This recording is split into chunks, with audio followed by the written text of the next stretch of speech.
that. Have your conversion already? Yeah, boy. Literally everything.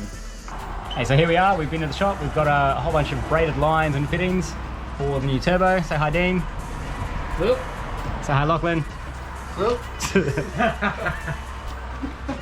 Double trouble. So yeah, we're going to put all the AN fittings together, fit them all to the turbo, hopefully get the turbo fitted today, and I reckon so, yeah. maybe make some We'll see. A bit of chop.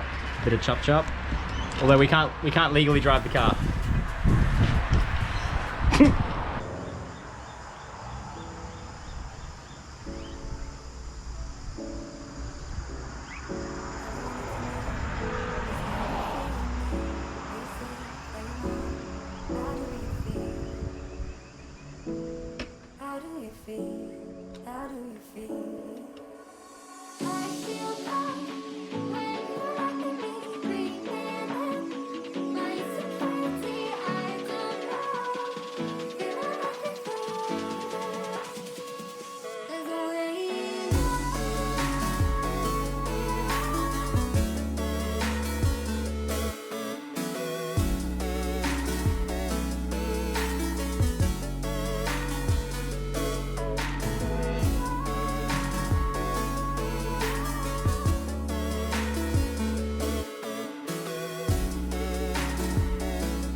Alright, so there we go. We're going to reuse one of the original water lines, but the rest have been replaced with AN fittings, so that's dash 6s for the, well, dash 6 for the water, and then dash 4 for the oil. So we've got matching lines now on the block for the water and oil, and so we're just going to test fit this and see how much line we need so we can cut the lines.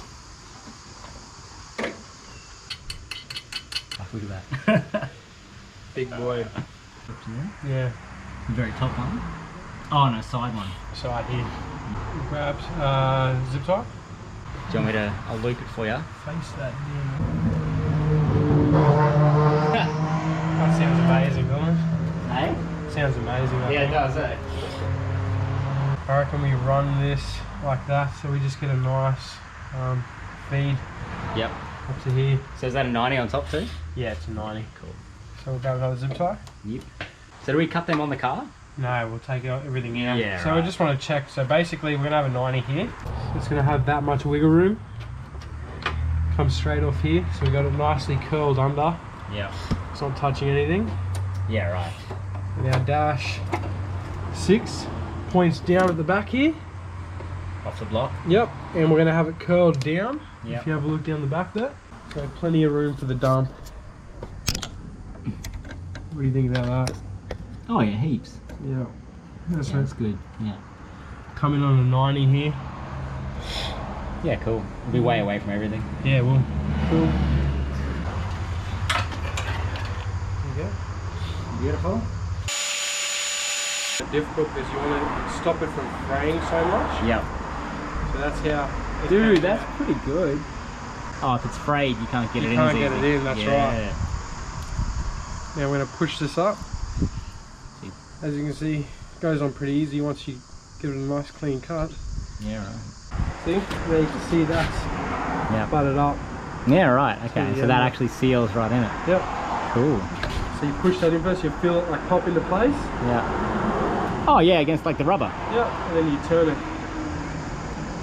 It's going in. Oh, there we go. It wasn't doing anything. Oh. Yeah, okay, so shifters. Yeah, that's right. There we go. You come up, somewhat like that. Now this style's different. Oh, this is that little olive thing we got to put on? That's it. Yeah. So that's actually in there. Cut on that side? Yep. And you did it super slow, right? Yeah, just slow, just let it do its thing. It's not bad. No, it's good. Now slowly you want to like push it off gently. Should I try to tidy those up? No, that's good. That's alright. So this one's a bit different, so. Gotcha. So you get this off first. Yeah. Put that inside it. Or you want to like fit it in between the. Oh yeah, yeah. Yeah, that'll be good. Fitting will that go one. into there. Yep, push it in. We're holding. Yep. Yep, that's a pretty solid fit. Yep. There you Move that up. And Tighten it that's over. just- Oh, dude, that's actually Happy really days. easy. That's really easy. So same deal. Is that going to be able to swivel? Yeah. Yeah, So nice. just tighten it up and we'll adjust it as needed. Yeah, that's actually super easy. Yeah. These ones are actually harder than those. Those ones, yeah. So there you go. We've got braided water and oil lines. We're reusing the stock water line for the return, and kind of the stock oil return, like oil drain from the turbo down there. But yeah, everything's gonna fit up pretty well. Massive thanks to Dean for helping us out with putting those lines together and explaining how the whole thing works. No expert by any means. Dude, it's way better than I would have done by myself. Got all the fittings tightened down.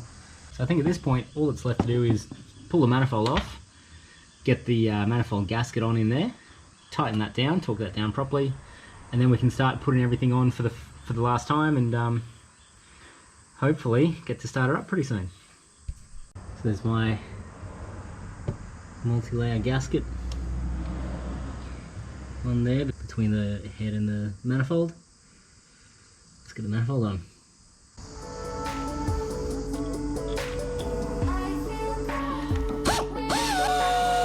This is why I love ratcheting spanners. This one bolt here, you can't get a socket up under. You have to actually go down from the top here. So I was just turning by hand, quarter turn at a time. And then I remembered I had a ratcheting spanner, so you can actually fit that down there. Slip it over. And there you go.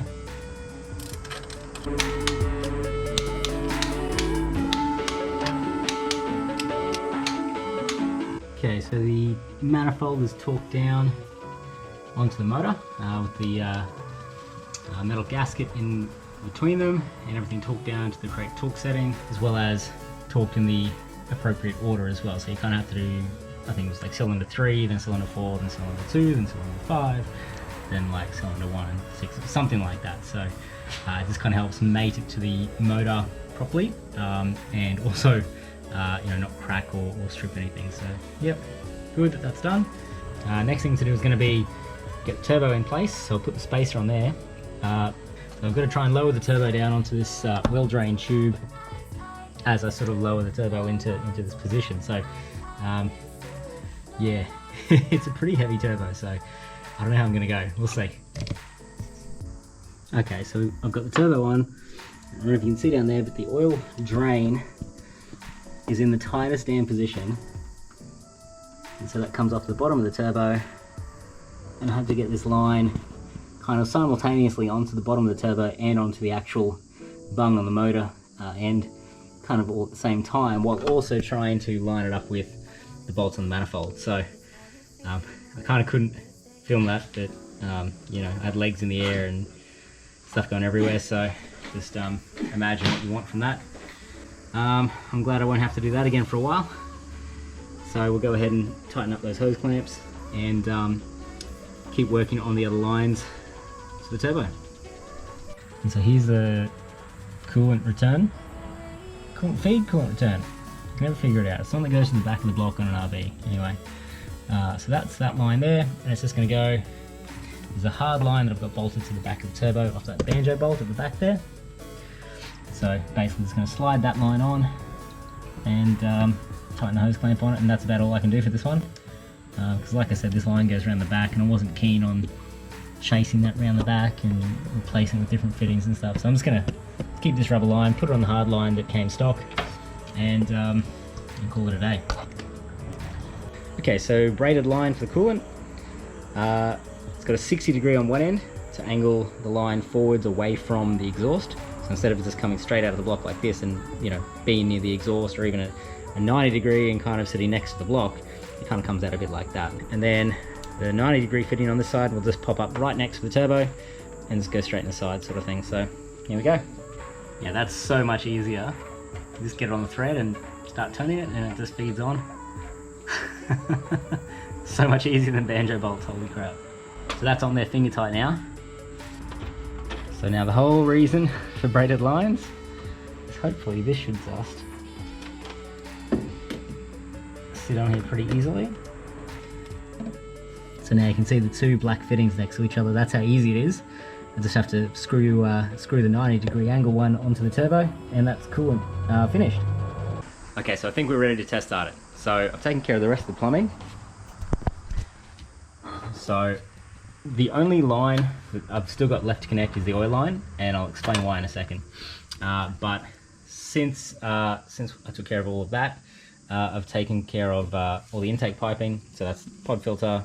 Still got the airflow meter for now. It's not plugged in, but it's the only like adapter housing I've got to make the pod filter work. So just gonna have to use that for now. But I eventually will be deleting that and just running off map sensor tune, but that's another story. So pod filter down to here, around the bend into the front of the turbo, and then coming out of the turbo, just a couple of pipes, bits and pieces down to the intercooler. It's not the best setup. You know, everything's not super tight, but it'll work for at least long enough to, you know, make sure that the turbo itself is working properly. Again, you know, just for the sake of testing, I don't have anything to cap that off with. So, I mean, considering I've also got the airflow meter unplugged, it's not really going to matter. It's just going to kind of idle. If I try to rev it more than, you know, 2,000 or 3,000 RPM, it's just going to kind of die out anyway. So, yeah, I really just want to idle and check everything, make sure that there's no leaks from any of those turbo lines or anything like that. So, you know, unmetered air, generally not a good thing, but in this case, I'm not too fussed. I've also plumbed the wastegate in. So I've added the little port there in the bottom section of the wastegate, because I'm just running gate pressure. There's no boost controller at this point. And so I'm just taking it directly from an intercooler pipe nipple there. So that's coming straight out of the turbo. That'll be, you know, true boost pressure that the gate is seeing. So cool, you know, I think that's how it's meant to work. Okay, so I've tightened all the water and oil lines around the place. The only line I've got left to hook up is the oil feed to the turbo. Now the reason I've left that disconnected is so that I can verify that there's oil actually coming through it. So, you know, I'm essentially going to be priming the turbo, and by doing that I'm going to be pulling the plug off the CAS at the front. So we'll pull that connector off there.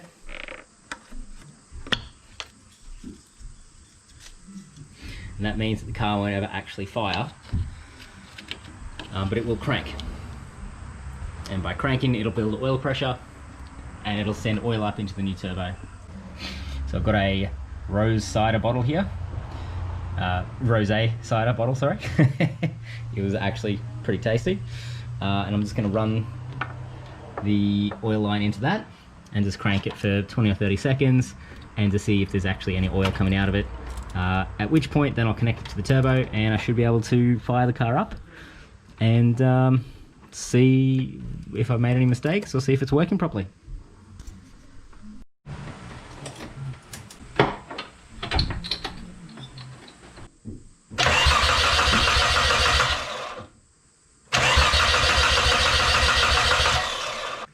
Ooh, yes! We have oil. Awesome. That means we have oil pressure. Probably wouldn't drink that now. So now that there's oil all the way at the end of this line, it means I can hook that up to the turbo and crank it another few times and the turbo will fill with oil. Alright, so this is the moment of truth. Got everything fitted, all the AN fittings are all snugged up. Yeah, so I think we're ready to fire it up. I'm taking off the pod filter, considering, you know, I'm not even using the mass airflow meter at the moment. You can run an RB without the airflow meter plugged in, you know, short term. So that'll be alright as it is. It'll just help me troubleshoot a little bit, and plus I'll get to see the little spinny thing move around. So, alright, gonna put the camera down and try and start it up and see how we go. Alright, here we go.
Yeah, I knew that smoke was gonna happen.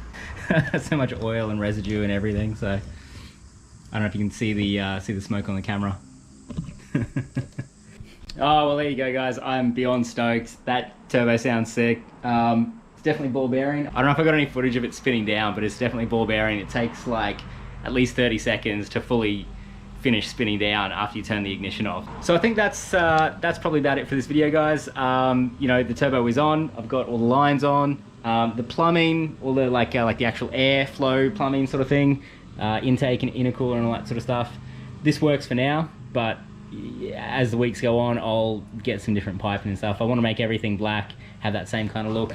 This is also like, that's a 2.5 inch diameter there, and that's a 3 inch there on the hose, but it's a 2.5 inch pipe there. So I've just stuffed another like ring around it that's the right size to act as a spacer. So I obviously want to replace that with a proper, you know, 2.5 inch bend. And yeah, I'll keep tidying things up, but look, that's definitely another step in the process. So turbo's on, stoked about that.